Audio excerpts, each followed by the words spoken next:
OTB Spreads Prediction Show come to you live on Cinco de Mayo, May 5th, where it's Takeover Tuesday. We're going to pour up, pour out, make some money, cash the bets. But first, let's review what we just did today on May 4th. Let the force be with you, right? Is that what they say? May the 4th be with you. Guys, anyways, cut the corny shit. The corny shit is that we lost in that 76ers play. I really thought they'd have more of a competitive game. The games that they lost against the Celtics, they got blown out. Knicks shot 64% from the floor, 50% from deep. You can't beat a team when they're shooting that well. That is uncharacteristic of the Knicks to shoot at that high of a clip, and also uncharacteristic of the 76ers to shoot so poorly from three. But that's not here nor there. Plus 7.5 was enough to get it done. Knicks just rolled on them. We were lucky enough to grab the plus 13.5 on the Timberwolves last night. If you watch this video, I told you guys 76ers plus 7.5, Timberwolves 13.5. Didn't need the 13. Money line was alive. They beat the Spurs 104-102. But anyways, we did cash on one play, lost on the other. One in one day. Let's see what we get cooked up for tomorrow's slate. And tomorrow's slate, we got a 2-game slate as well. See if we can hit the 2-0 on them. We're going to cover the spreads here. That's what we're going to bet. I'll let you know what sides I lean and the reason why behind it. Guys, just to review, lastly, we went 1-1. Once again, we were on the 76er side of things, and then we're on the Timberwolves side of things. We took the underdogs today. Didn't work out in our favor for the 76ers. It did on the Timberwolves. If you want my plays, you just got to go to the descriptions tab. Go ahead, click on the Winible link, use the code word money, or tomorrow you could use the code word Cinco for Cinco de Mayo. Like I said, we're focused on cashing, getting a 2-0 sweep. We've been so close to sweeping the board. It's been about a week or so since we swept the board on NBA. Last time we went 3-0 last week.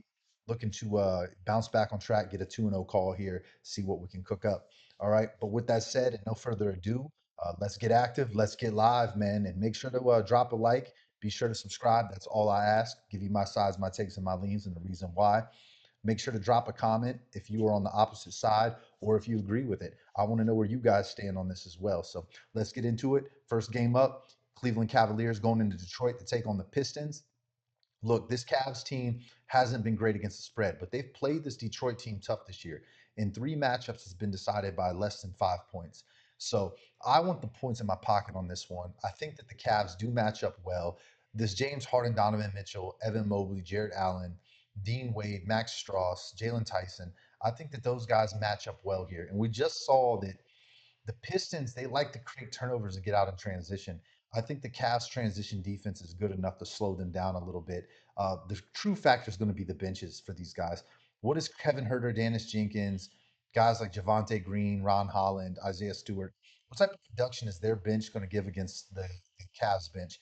I personally prefer the bench for the Pistons over the Cavs, but I really like the starters here, the way they match up with the starters for the Pistons.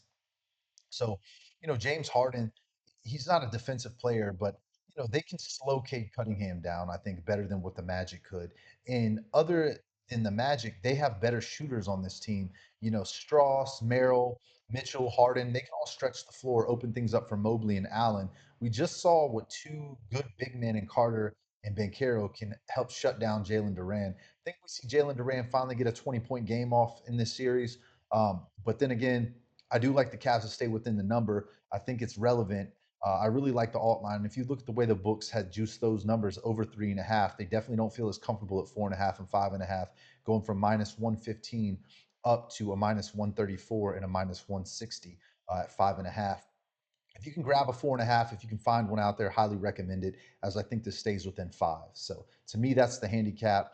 I want +5 somehow, some way, but I'm not scared to take the +3.5 and sprinkle the Cavs money line as well to steal one in the first game at home against the Pistons.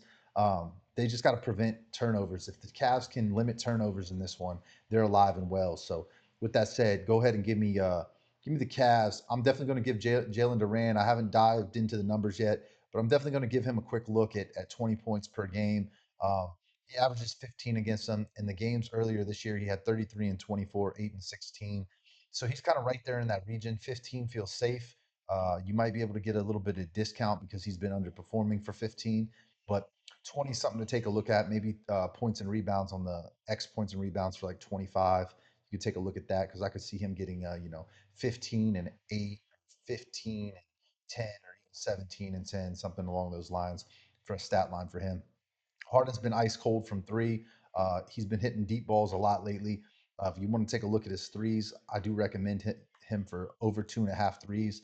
I know he didn't shoot the ball well here and here, but all those early games, he had hit them in almost every single game.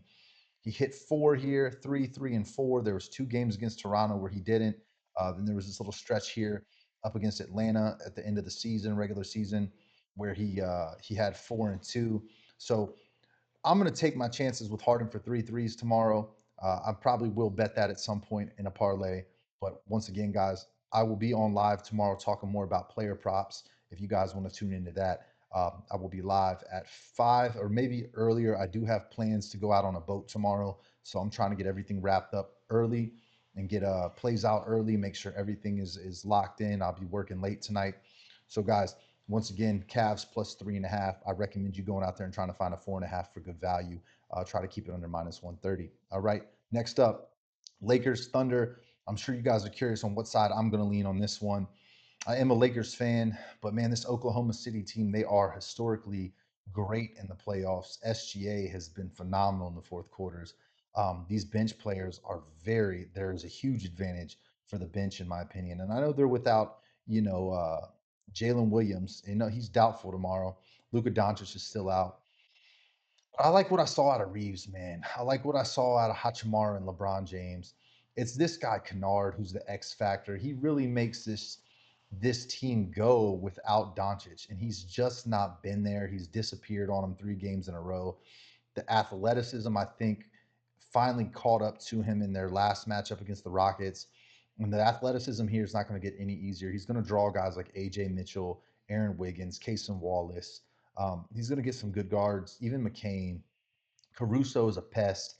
Like the plus 15.5 is a lot of points to lay in a playoff game.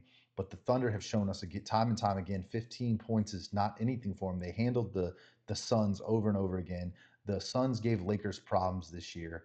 Um, it boils down to who's going to step up and make shots. It can't be all LeBron James and Austin Reeves because I think they'll be able to slow them down some. These two big men here are going to give Ayton a problem because Harkenstein likes to play physical. They don't have anybody of Harkenstein's size that will bang with him. Um, and it's just one of those things where I think Vegas is spot on this one because 15.5 is very manageable for the Thunder to cover. And they're at home. They're well rested.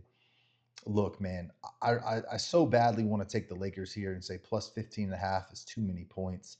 It does feel that way. It feels like they will come out with intensity and be ready. But I wouldn't be surprised to see a Thunder run.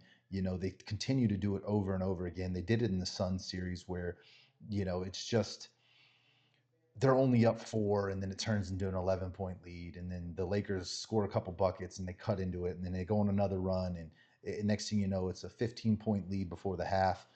I just can't trust the shooters on this team. I can't trust Marcus Smart, Roy Hachimura, and Luke Kennard to consistently knock down shots. I can't trust Ayton to play physical with Harkenstein and keep Chet Holmgren from playing the high low with him. I'm going to have to lay the points here. Minus, if I can find a flat 15, I'm going to go grab it. I don't love the hook at 15.5. It's a lot of points to lay, but I would have to say the Thunder here until I always say this, what's more likely to happen when you're on the fence about playing a line? Is the line more likely to have the Lakers stay within 15, or is the line more likely the Thunder blow the Lakers out game one? And then we're all like, wow, the Lakers are in for it. I think I'd rather be on the side that the Lakers show up and they keep it under 15 than to be on the side where the Lakers get blown out in the first half and they're down 20 and the Oklahoma City Thunder kind of pedal to the metal. Look, that's kind of what happened with the 76ers today, right? Like it was over before halftime and we all knew it. I think it's the same thing in this Oklahoma City game. I think by halftime, it's over. I would give a look at the halftime line as well, minus 11.5. Last time I looked at it, I believe that's what it was. I'm going to go double check that right now um, on my phone just to double check what that actual line is on the half because I don't have it pulled up here on Blowout Alert. I believe the half line is right around 11.5.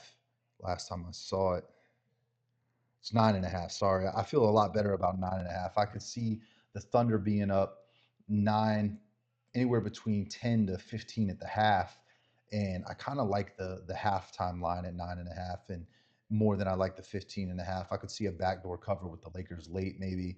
But I believe this turns into a blowout. I'm not scared to lay 9.5 at the half or take Thunder minus 15.5 full game.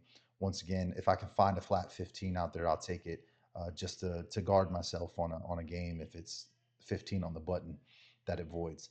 But yeah, that's where I'm at, guys. Cavaliers plus 3.5.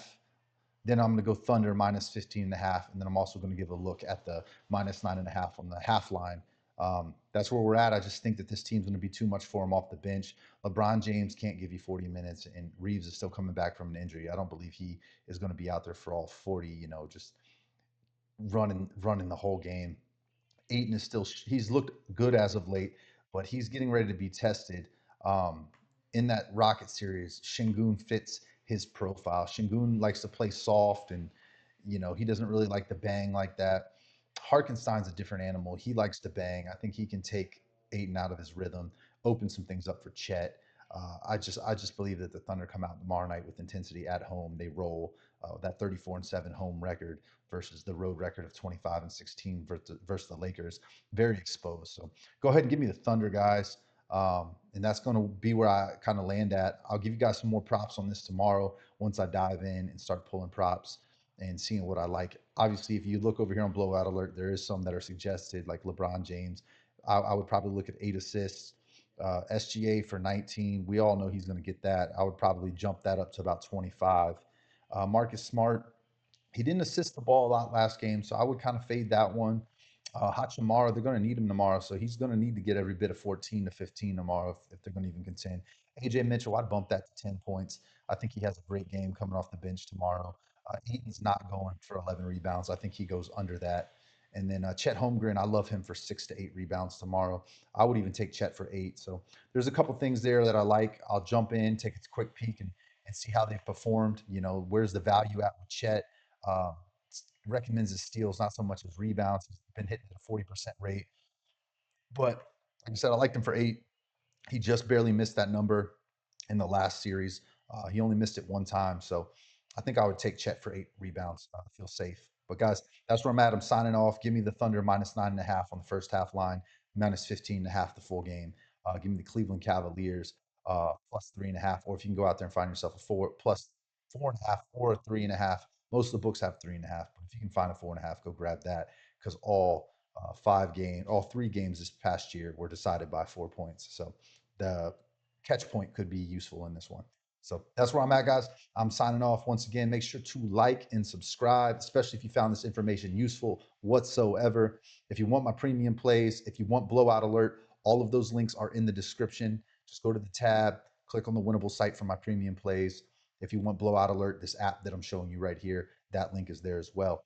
All right, y'all. You know what it is. Cinco de Mayo. We're booking the one way. Colada's on me. I'll see you next time. Ciao.